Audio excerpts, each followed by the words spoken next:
సాధారణంగా స్టార్ హీరోల సినిమాలు విడుదలవుతుంటే ఆ డేట్ దరిదాపుల్లో కూడా చిన్న సినిమాలు వెళ్ళవు. అయితే మరో పెద్ద హీరో అయితే డి అంటే డి అంటూ అదే తేదీకి రావడానికి రెడీ అవుతారు.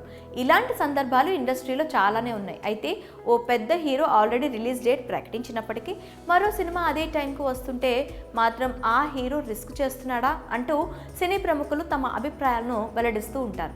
తాజాగా కాలీవుడ్ స్టార్ హీరో కార్తీ కూడా ప్రస్తుతం ఇలాంటి రిస్క్ చేస్తున్నాడు.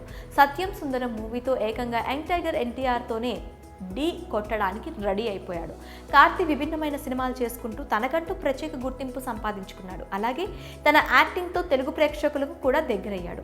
కార్తీ మూవీస్ పాజిటివ్ టాక్ వస్తే టాలీవుడ్లో కూడా కాసుల వర్షం కురుస్తుంది. ఇక ప్రస్తుతం సత్యం సుందరం మూవీతో ప్రేక్షకులను పలకరించడానికి రెడీ అయ్యాడు. 96 ప్రేమ్ కుమార్ తెరకెక్కించిన ఈ చిత్రానికి సంబంధించిన టీజర్ను తాజాగా విడుదల చేశారు మేకర్స్. అరవింద్ స్వామి, కార్తీ లీడ్ రోల్స్లో నటించారు. అచ్చమైన పల్లెటూరి బ్యాక్ డ్రాప్లో రాబోతున్న ఈ మూవీ టీజర్ ప్రేక్షకులను ఆకట్టుకుంది. 2D బ్యానర్పై సూర్య, జ్యోతిక నిర్మిస్తున్న ఈ చిత్రాన్ని సెప్టెంబర్ 28న విడుదల చేస్తున్నట్లు మేకర్స్ ప్రకటించారు. ఇక్కడే అసలు సమస్య మొదలైంది.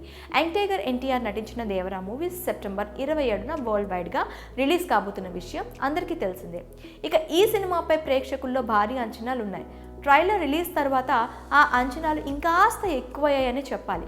ఇలాంటి పరిస్థితుల్లో సత్యం సుందరం లాంటి డీసెంట్ మూవీతో కార్తీ రావడం రిస్క్ అంటున్నారు సినీ విశ్లేషకులు. కార్తీకి తెలుగులో ఫ్యాన్స్ ఉన్నప్పటికీ దేవరా ఫీవర్తో ఆల్ ఓవర్ ఇండియా ఊగుతోంది. దాంతో దేవరా ముందు కార్తీ నిలుస్తాడా అంటూ నెటిజన్లు సోషల్ మీడియా వేదికగా కామెంట్స్ చేస్తున్నారు. కార్తీతో పాటుగా మేకర్స్ ఈ రిస్క్ తీసుకోవడం అవసరమా అంటూ ప్రశ్నిస్తున్నారు. తమిళ్లో అదే డేట్కు రిలీజ్ చేసుకొని దేవరా రిలీజ్ అయిన వారం తర్వాత తెలుగులో విడుదల చేస్తే బాగుంటుందని కొందరు సూచిస్తున్నారు. అప్పుడు వసూళ్లు కూడా మంచిగా వస్తాయన్నది వారి వాదన. అయితే తమ కథపై ఉన్న నమ్మకంతోనే మేకర్స్ దేవరా ఉన్నప్పటికీ రిలీజ్కు సిద్ధమయ్యారని తెలుస్తోంది. చూడాలి మరి దేవరా ప్రభంజనం ముందు కార్తీ నిలుస్తాడా లేదా అని. మరి తారక్కు పోటీగా కార్తీ రావడంపై మీ అభిప్రాయం ఏంటి? కామెంట్స్లో మాకు తెలపండి.